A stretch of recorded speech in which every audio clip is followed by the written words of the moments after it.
It's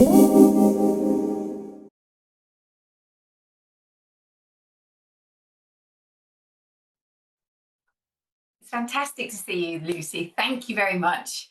And was really curious to understand, you were on the pilot of Future Proof Leadership. What drew you to the pilot? I think for me, I had a number of years of experience, and I each year want to go on some kind of a program to help me grow. And this program seemed like a really great opportunity to expand my way of being as a person, but also the facilitation and all the professional work I do with my clients. Fantastic. And so how did you find the application process, and then once, kind of leading up to the program itself? Well, it was really good having the form to fill in, because it really it challenged me around why am I doing this and what is it I want to get from the program. So I got a lot clearer around what are the specifics and what are the learning outcomes that I want to get and why am I doing this. Fantastic. So with that clarity, then you embarked on the program, and when you kind of completed the program, came out of the end. Well, first of all, kind of how did you find it as you went through, and then we'll talk about the ending. What I liked about the program was it really challenged me to the core.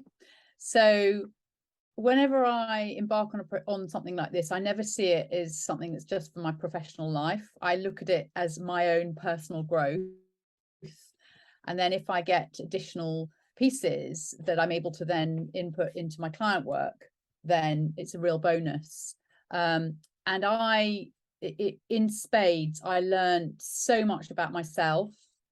There were other colleagues who were extremely experienced, and we created a safe space that enabled me to feel like I could fully experiment. And one of the things I wanted to do was to put myself forward, and that happened a number of times. And I really, really learned from the experience and got some great feedback. And I think so the colleagues challenging me, the facilitation process was extremely robust in that there was no corner left unturned in helping and supporting me as a leader and as a facilitator to be better, I suppose, at what I do, and to support clients in a more open and a way that they take ownership. Nice. So, and it sounds like, so your personal growth and enabling you to take more ownership for how you're being supports your clients to do likewise. Is that fair? Yes, definitely. Yeah. And you said, kind of challenge you to the core. Have you got, kind of a little bit of an example or a situation that demonstrates that from the program? Yeah, well, we did what I learned, or what I realize now, is a heat experience. We did a particular session where Phil, the facilitator, took on as a role model in a meeting, and he asked me, what are the things that trigger me? Sort of chauvinism. And he then became this actor in the room, and I was triggered. And it was just a really interesting process to kind of get me or support me through that triggering. And as human beings, if we're in a facilitation process and we get triggered, then what do we do? Because there's no place for us to get triggered personally in facilitation, because if we're trying to be neutral and support the client, we need to stay in a neutral place. So I learned a tremendous amount from that experience. Amazing. Fantastic. And then when you completed the program, coming out of that, what would you, kind of, what were your key takeaways from actually attending once you'd come directly out of it? Yeah, well, my key takeaways, there's many of them. As a result, I am definitely better at contracting with my clients. So creating boundaries, expectations, and contracting with them, so they know what to expect, and I know what to expect from the interactions. Creating different experiences. So we talked about, what are the different experiences we can create when we're running workshops or when we're working with clients, and heat experiences is one I gave an example of earlier. Also really seeing how, because quite often I like everything to be sort of perfect, and perfection isn't possible.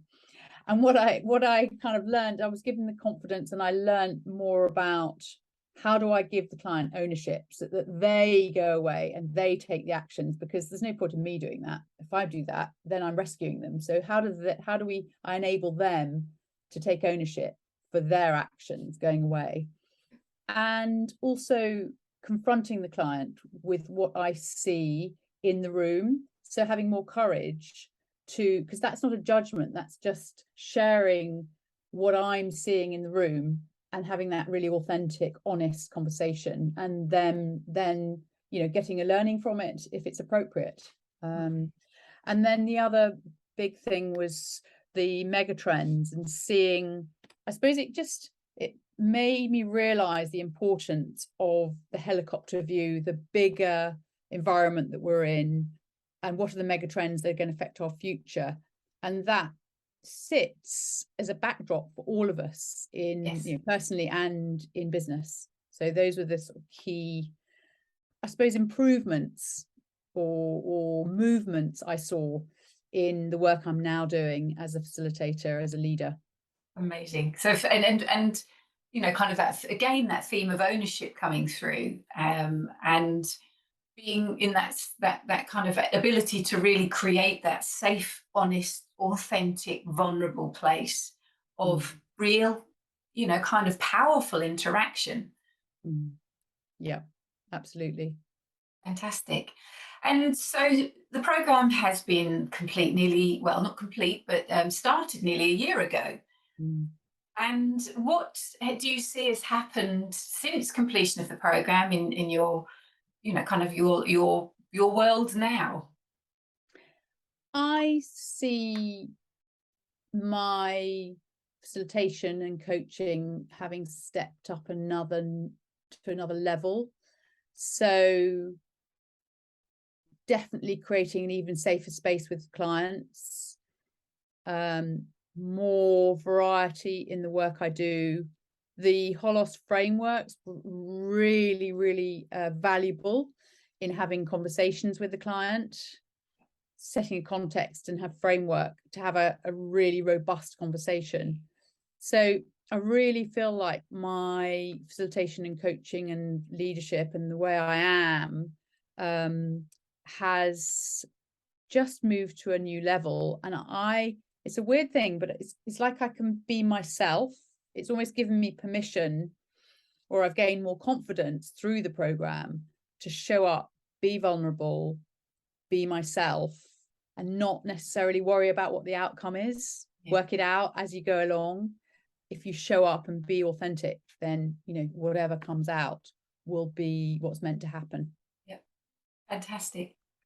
And that extra confidence, how do you see that's particularly benefited, as you say, it's that emergent process? Anything else from that confidence to be you to the full, and to what else, anything else that you see that's enabled?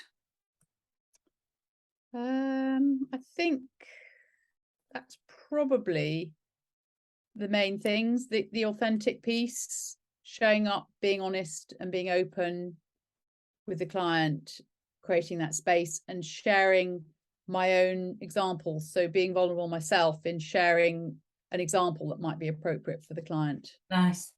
Very nice. Thank you so much, Lucy. Really appreciate your time. And it sounds amazing, all of the transformations that you've had before, during and after. So thank you. Really do appreciate it.